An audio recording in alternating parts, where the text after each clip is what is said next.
first, I'm going to tell a little bit of a story that you know, and for those that watched the stream that I did at OCON, which is the Objectivist Conference in Pittsburgh last month, I told the story, but I just want to reiterate it while I'm sitting here with you, that you were on this show for the first time in May of 2016, so about a year and 3 months ago or so.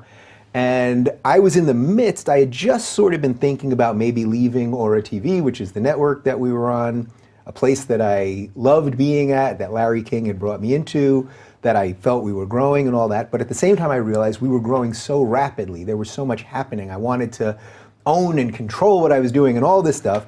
I sit down with you, you lay out rational self-interest, you lay out the tenets of objectivism, you lay out a lot of issues about capitalism and taxes and all of these things.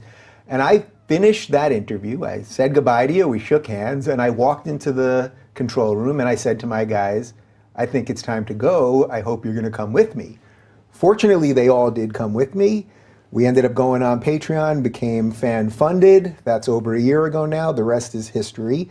So I do connect some of my current success to sitting down with you in the first place. Well, I appreciate that, and thanks for telling the story. And it was fun because I think I got a phone call from you either that day as I'm driving home, it might have been that day. It was certainly within a day. Within a day or two, saying, you know, I'm leaving, and very courageous of you, and I'm thrilled that it's worked out so amazingly well. Yeah, you must love, I'm sure that's not the first time that, you know, someone listened to you speak and then it affected the way they actually not just the way they think. That's the important thing. I've had many guests come in here that affect the way I think, make me think different things or change my thoughts, or sometimes it reinforces a thought, whatever it is.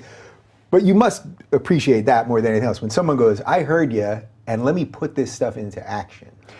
Yes, I mean, when somebody comes and says, I heard you, and as a consequence of that, I did X, Y, Z, and it changed my life, there's nothing more satisfying as a teacher, as a lecturer, as a commentator than having something like that. Now, Ayn Rand got a lot of that, right? She changed my life. She changed everything about what happened in my life. But for me, as you know, I'm not an originator of ideas. I'm more of a communicator of ideas. It's incredibly satisfying. It's the funnest thing that happens.